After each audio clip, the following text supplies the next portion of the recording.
grew up in the inner city here in Lancaster, and dealt with a lot of the things that a lot of inner city youth deal with when it comes to separation of family and biological father and mother splitting up and going through a lot of the trials and tribulations of the culture and what the culture teaches you. There was a significant difference between me and a lot of my friends is though my parents were separated, I had a stepfather that provided, and my father was always in my life. Okay. So he was always just a phone call away. A lot of my friends did not even have father to call. Mm-hmm. So I was lucky in that aspect. But by the time my teenage years, I didn't have a lot of accountability at home. I kind of got to just, am I going to go to school today? If I want to. TJ, will you please go? Maybe. And then there was no, accountability was lacking. So ended up learning more from friends and the culture than at home. Then my mother and my stepfather were going through their issues, which made even more of a lack of accountability. So I just hung out in the streets and participated in everything that comes along with the streets.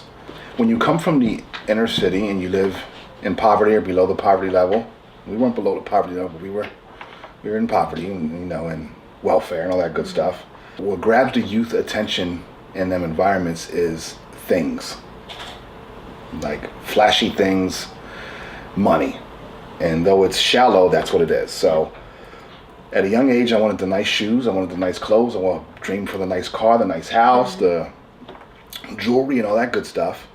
And nobody in my environment that I knew personally, except for one person, had them things. My father worked hard. He worked at Armstrong World Industries. He made some pretty good money. Mm-hmm. And because of that, they put me in Catholic school as a kid. So another thing that separated me from my circle of friends was I had a foundation of faith. Okay. To them, God was just a greasy picture in the kitchen that they did. Christmas, his name's Jesus, I think he's born on Christmas. Basically, that was it. I had more a foundation of faith because I was in a Catholic school, St. Anthony's. In the culture, in the inner city across America, basically, if you come from nothing, you want to have everything you can get your hands on. The only people that you see that have them type of things are athletes, basketball players, football players, rappers, and drug dealers. Yep. And you identify with these people because they look like you and they come from your surroundings. So that guy came from Philadelphia and he made it, and he's got a mansion, he's got a rapper, and he's a record dealer, he's famous, and I can probably do that because he looks like me, come from the same environment. Yeah. Or the athlete.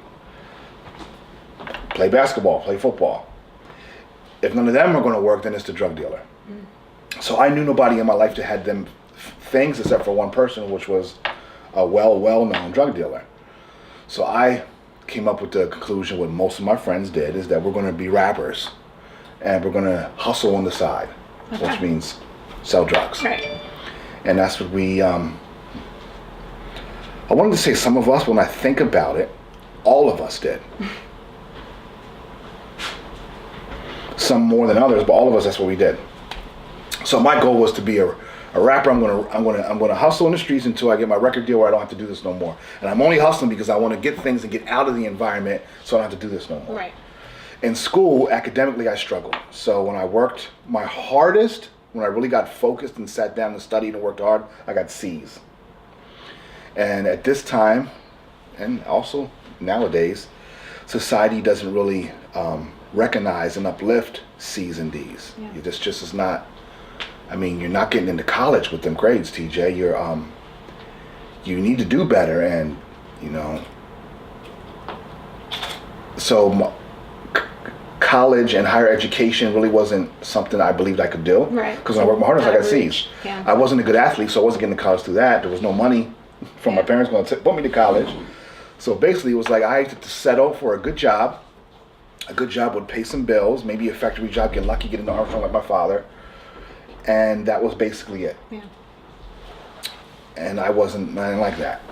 I don't want to, I see what my parents and everybody else's parents in the environment, I see the life they live. I don't want that. Mm-hmm. So I'm going to do whatever it takes to make money. And I participate in that lifestyle for a long time, up to my mid-20s. Through me and my girlfriend at the time separating because she was getting tired of the lifestyle, when we were teenagers, she was okay with it, and then as had our son, she was okay with it. But then the people coming and going from the house, and me leaving all types in the night and coming back, she started to push me to get a job, and I wasn't. I really didn't like that idea because jobs don't pay much, and I don't want minimum wage. But I did try here and there, a couple little jobs for a few weeks. As soon as I get a check, I would take it, go by, and go back to the streets. She finally had enough and said, I can't do this no more. You got to go. I said, all right, I'll leave. 6-7 months on my own, living that lifestyle, even more heavy into it. And would get my son every other weekend, a couple days during the week. And about 6-7 months into it, I had this. What happens is I would have these parties at my house. I'd have all my friends and get-togethers coming over. Everybody would be drinking and smoking and partying. And I would look around at everybody and I would just be disgusted. And I'd just be like, this is the life I'm living when I know I have this girlfriend, that's ex-girlfriend now, working 2 jobs, going to GD classes during the day. And I'm sitting here living this. It was like I would be disgusted with myself. Yeah. And I would quickly take a shot and smoke and get that out of my head. And that would go on and on and on and on. And I would also question, even at this time, I would question myself and say, why haven't I not been arrested or caught? And I would say this very intoxicated to myself in my living room, looking at everybody. Everybody here got a criminal record. Everybody's been in jail. Half these guys have worked for me illegally, but I've never been caught. And it's not because I'm this sharp, smart dude. So I knew for some reason, someone was protecting me from having a criminal record. I just felt it. I ended up hitting my knees one day, long story short, and praying for a change, praying for something I could do that could change my life. And I asked God, I said, I cannot work for $7 an hour. I'm not going to, I hate school, and I'm terrible at school. Nothing's wrong, and it just didn't do well there, even when I worked my hardest. Please give me something else I could do. Cried for about 45 minutes, got up, and I knew I was done with that lifestyle. Went back to my girlfriend's house, pounded on the door, told her this is what I wanted to do, and she thought I was crazy. And got a job for $7 an hour. So I got the same thing I asked for, I didn't want, I got. That's what you did.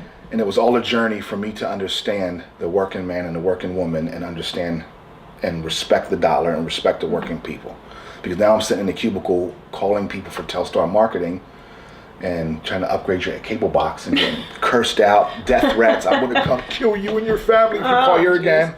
Crazy. Nah, I'm much nicer to telemarketers. Yeah. So I learned to respect the dollar bill because I see people in their 60s and women and men and working hard just to pay their bills. And for years I didn't really respect that. And I worked hard and worked that job for a while, and then I got into some network marketing. Most of us know what that is. You invite people over to the house and sell a product or service. And I was lucky to get into the one I was because it was life-changing. Before that, let me rewind real quick. Before that, I got really depressed about 6-7 months into it that I work 40 hours a week and I give all the money to my girlfriend, who's now my wife, and there's never no money left over. Like, I'm used to having some dollars in my pocket, some fresh kicks on, and it's okay, I can deal without that, but there came a day where I actually asked for some of that check back to buy some Air Force Ones. And she had told me that there wasn't no money for that. And I said, I don't think you understand. I'm not asking for the whole check and you keep. I'm just looking for $80 so I can buy these sneakers. She said, no, it's not enough. I didn't want to tell you this, but our cable's going to get cut off too. But I'm going to work some extra shifts at the job, and I'm going to pay for it. We're just going to be off for a few weeks. I was like, I give you my check. I work 40 hours, give you my check every week. You work 2 jobs every week, and I can't even buy a pair of sneakers. Frustrated. I said, I'll take that $350 check and I'll turn it to $800 by the morning. And she's like, you really would do that after all this? I'm like, no, but man. So I got really depressed and ended up dreaming about hustling in the streets. I didn't know there was actually an addiction. Like, it just should be Drug Dealers Anonymous, because it's something that never leaves you. I was stressed out. She happened to be watching Oprah, and on Oprah, a guy named Robert Kiyosaki was on. He's the author of Rich Dad, Poor Dad, self-made millionaire, from Hawaii and real estate entrepreneur. She bought the book from Amazon for a few dollars and gave me the book. I'm like, a book? I don't like school. Yeah, I don't read books. The last book I read was Charlotte's Web. I have her tattooed on me and the web, and it's like on me. She said, well, I thought he was interesting. You should read it. Went to the bathroom, started reading the book, couldn't put it down. For the first time in my life, somebody that was very successful was telling me that even though you're not academically sound, even though you don't have all these degrees, even though society told you this and that, you can actually be very successful. I never heard that before. I was like, what? So from that point on, excuse me, I started believing in myself a little bit. Started grabbing some more books. Someone offered me a network marketing opportunity, gave me a card, this company called Prepaid Legal Services, and I got into it. And then when she got in with me, and then the guy that was helping us was saying, was feeding me books, feeding us these books. Our life was changing. Just like that. From somebody successful that's not a rapper, a drug dealer, or an athlete, saying that I had what it takes to be successful in these books, my life changed. So we became entrepreneurs, and we started both working full time, trying businesses on the side. Network marketing for a while, did really good. Quit my job, I made this money this month. But my mentor said, don't quit. Not yet. I'm like, yes, this is time. No, that failed. Had this other idea called mybeeps.com. It's a little cell phone answering service. Started that. Went really well. That failed. Found my way into, we tried some side businesses here and there. They failed. Went good for a while. Then I found my way into the music industry through MySpace. And became a recording artist manager for a 90s era hip hop star that still had a good fan base and was like on the stage in the VMAs and traveled the world. And I became his manager through MySpace. Only because I started to believe in myself through these books that I have saturated my mind with, and I wasn't so scared to go for things. Yeah. So now I'm a recording artist manager. We get a record deal. I'm doing shows all over the country, touring with some really big names, working on the soundtrack with Zack Snyder, mega film director. He did the movie 300, The Watchmen, Batman vs. Superman. And he brought me and my artist Armageddon to Hollywood, California to work on the soundtrack of the movie Sucker Punch with Queen. Like, they weren't there, but they were on the phone every half hour with us on the phone. We don't like this, do this over. So I'm like, wow, kid from the 7th Ward, 717, is now working with Queen and on the soundtrack. Can I ask, had you done anything with, because you said earlier, like in your teen years, you were thinking, you weren't an athlete, so the music industry was kind of it. Were you doing anything along with the drug dealing, like in the music industry at that point? Nothing serious. We thought we were. Yeah. We were rapping when we were smoking. Okay. A couple talent shows, couple battles here and there, but nothing significant. Okay. Nothing serious. So we never were working towards it anyway. But here I am now in the music business, and at a medium level, but pretty cool. Getting invited to different celebrity events and birthday parties, and it's going well for a few years, up and down financially, and then boom, that's done. My artist gets tired of it. You're only as hot as your artist. He gets tired of it. I actually am super tired of it. It's not what it's all. It's just a nasty business, to be honest. It really is. That fails. So through all this, I'm actually now went from a volunteer to part-time to full-time at Mono's house. It wasn't Lancaster, now it's in Columbia, which is a male juvenile residential drug treatment program. And I'm working there and part-time doing the music industry, and I had this conflict of I'm working with these kids and trying to teach them to do right, but hip-hop, the music that I'm pushing is very negative and glorifies negativity. My artists didn't so much, but everyone around us did. And I could see in their eyes how they believe this is all real life. That every artist, everything they do, everything they say is real, and this is what it is. It's not. I've seen the directors say cut and all the rappers' things leave. Yeah. And the guy from the hood come up and pick up the rapper and go back to the hood. The girls leave, the cars leave, the watch leaves, the jewels leave, the fake money that gets shipped in from Amazon leaves. And the guys, it's not real. Now, some of your biggest stars, yeah, they really have it, but it's entertainment. And I would tell the kids, you know who Al Pacino is? Yeah. You know Tony Montana, Scarface? Yeah. He's an actor. Like your favorite rapper a lot of times is too. I'm not saying he doesn't have credibility in the streets. I'm saying he's acting. It's an act. So I had this, it's almost like the cartoons back in the day where you had the devil and the angel. It was hip hop and the kids, hip hop and the kids. So now I'm out of the hip hop business, music industry, and I finally know where my journey came from. I'm trying to find my purpose. And I knew I like working with youth. I know I like influencing youth. And then I'm like, this makes sense now. I have credibility with the kids now. Because before I'm an old head. I didn't talk much about my music industry work with them because it really wasn't, it was against policy. What we do outside of there stays outside. It's just focus on the kids. I said, now I can go in front of youth, show them me in the video, show them around some of these stars, and I know I'll hook them. Yeah. I'm not just an old head. So I said, I'm going to come up with a program where I can teach kids the positive and negative influence of hip hop. And now they'll listen to me because I have credibility. So I formed a vision program, which stands for Values Inspiring Students in Overcoming Negativity, long acronym. And I started calling places and trying to get my foot in the door to teach about hip hop. And what I found out, this was in 2011, 2012, a lot of the doors were shut on me. Hip hop, what? You want to play hip hop music? Not really, but rap? Nope. Click, click, click, click.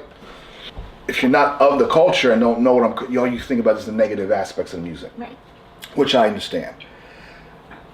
Yick in Lancaster gave me my first shot. A guy named Brian, and he said, "I'll give this a shot. Come in. This makes sense. This is what our kids are all about." So I started teaching them about hip hop, and I had the credibility. When they seen me, and what's this guy that when they would walk in, I'd be playing a rap video. They bob their head and look at this old head trying to be down, trying to be cool with us. Then I would hit a slide, and they see me in the video. Yeah. Oh, shoot, yo, give me a record deal, yo. Once you have youth's attention, you can influence change. And once you embrace hip hop culture, what we do a lot of times comes to teachers, educators, schools, programs, churches. What we do is a lot of times we shut the door on hip hop because of the negative aspects of it. What you're not realizing is what we're doing, we're shutting the door on the youth because they don't realize it, but hip hop is not just music, it's their culture.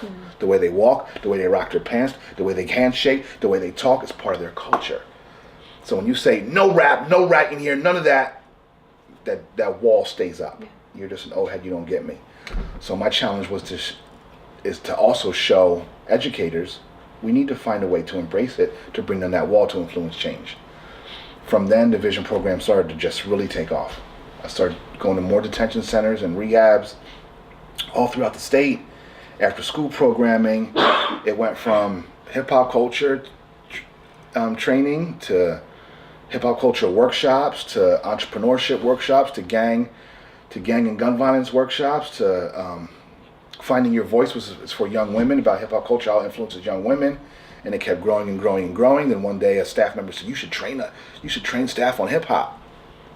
I was like, Did some research, came up with a training, submitted it to the state, and got certified with DDAP, Department of Drug and Alcohol Programs, then through the PCB, Pennsylvania Certification Board, and they certified me and said, okay, now go train. So the kid that used to be on juvenile probation is now training probation officers. That's great. And that is amazing that you can go from, being this C-average kid that has no belief in himself because his environment stole his belief away, to being able to influence kids. And now I do speaking with adults and mentor dozens of kids throughout the state, and it's such a blessing. Yeah. That's kind of a long version of all of that. Awesome. Well, you're giving them back that belief that you didn't have, which is great. Yeah. See, my thing now is not just so much to teach about hip hop. It's important to preserve the culture and show them it's entertainment. Mm-hmm.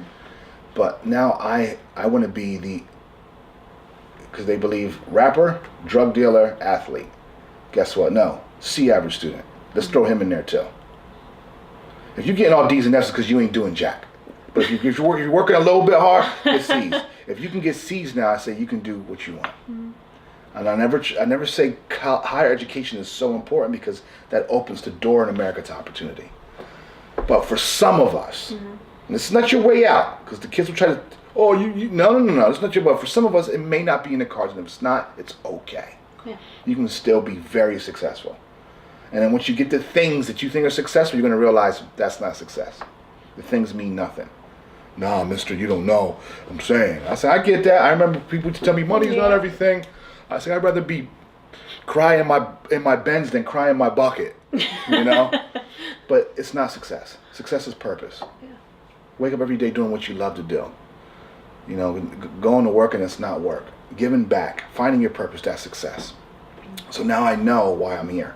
I'm here to show youth and young adults that come from where I come from that you can do it. You can make it, and you can do almost. Me and my wife really believe in the law of attraction, which is universal, and like, you know, what's going on in your life is a big part of your responsibility. Like, we attract things to our life because what we think and who we put around ourselves. And I like to train youth to start thinking different and filtering out their minds with books. Yeah. Good self-help books. And we've given away over 700 copies of personal development books. Wow. We've got help from Tom Pace, who's an author and entrepreneur. Rhonda Byrne from the book The Secret. If you guys know about The Secret, she's donated me books to give away. So we've had a lot of support and help with that as well. That's great. That's it. Do you get any kind of flack from them when you try to give them books? Like, if you would have tried to give yourself a book back then, would you have been like, I'm not going to read that? What do you do with those kids? Yeah. So it's rare that they don't read it. So if I have, but it does happen. I burn in the killer place. You read the book. I read a couple pages. But you'd be surprised the majority of the kids read it, and it's the first book they've read from front to back on their own. Yeah. And I have a book that I give them that hooks them. That's Tom Pace's book, The Mentor, the Kid, and the CEO. It's a perfect book to grab kids' attention. And I have a way of sparking their belief. So by the time I'm done with them after an hour to 2 hours, they want anything I give them. Yeah. Because they're like, wait a minute, this guy's is me. Like, he really was here. Like, I was a juvenile troubled kid. I was in ARC.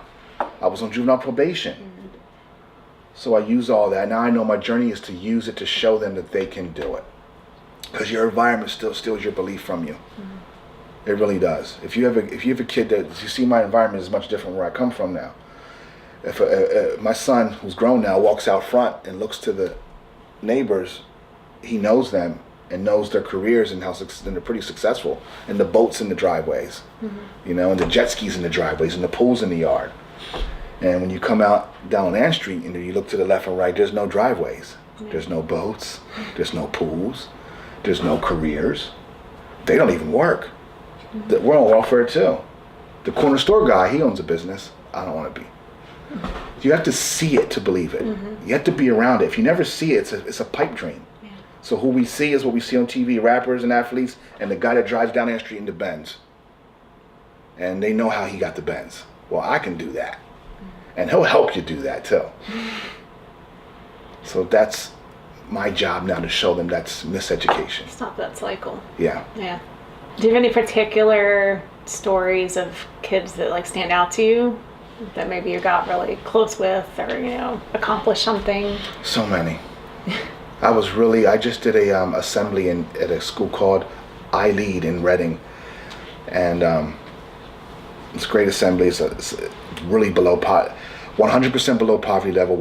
600 kids, I think, or 800. 100% free lunch. And as I'm doing it, this guy walks up to me and he has his belt on and his badge, and he's one of the lead security guys on the. He says, DJ. I'm like, I know you. He's like, Moses. He said, you saved my life. Aww. This is because of you. And I was just overwhelmed. Yeah. Overwhelmed. Because it wasn't really because of me. I just shared information. I told him, I shared information with you. It's because of you. You had to take action. You had to leave the place you were and go right back to the environment. Mm-hmm. That's what I tell the kids. I'm with you here. You're getting all this information from me and from staff. But then we get you in a nice package, give you clean time, and then you have to go right back into the environment. Mm-hmm. And a lot of times these kids, it's in their house. How am I supposed to get high, mister? My brother's cells. Yeah. What do you mean? It's in my house, out front. I'm like, I'm not saying it's going to be easy. So anyway, back to Moses, he did it. I just gave him information and he took action. Yeah. But that was like really special. And sometimes it doesn't work out that way. Yeah. I have a young man that I helped mentor really, really well for many years. And he recently was hit national news for being stunned while he was sitting on the floor. in Lancaster. Yeah. I really mentored him for a long time when he was a kid, and he had so much potential. And it's just a shame what drugs can do. What is the movie choices that I read about with you? That's a true story on a gentleman named Ron James. Ron James is an author and speaker. The book he wrote was called Choices. Ron is a youth speaker, and about 3 years ago, people were, probably like 4 years, people were messaging me saying, you should meet Ron. Ron is, he's like you, he's like you. People were also messaging Ron about me. I was like, one day I'm going to reach out to him, but I just forgot. He ends up reaching out to me. I keep hearing about you, and we should meet. So he comes over to this house. We meet, we start talking, and he gives me his book, and we're very like-minded. And right as he's leaving, he goes, by the way, they're doing a movie on my life. I said, oh, really? I said, well, I can act. And only time I ever acted before was at church, like live person, like first person, never really did it. He said, well, when it's time, I'll call on you. About 2 years later, which was about 2 years ago almost, he calls, a year and a half ago, I can remember. He calls and says, they're auditioning in West Virginia. I want you to audition for Dino. Dino's a drug dealer in the book, in the movie. I can't be there, so he said, you can audition through video. So I do an audition right here, do Dino, submit it, and then I noticed that the lead wasn't taken yet, and they're auditioning for the lead down in West Virginia. So I pulled up the slides that you have to read for the lead, and it was like one sentence about him passing the check. I was like, how do you cast the lead but one line? So I looked through the script and found this one scene where he has a crack binge, and demons are coming, and he's seeing things and wrecking the hotel room. I said, I'm just going to shoot this. I'm just going to do it and see what happens. Yeah.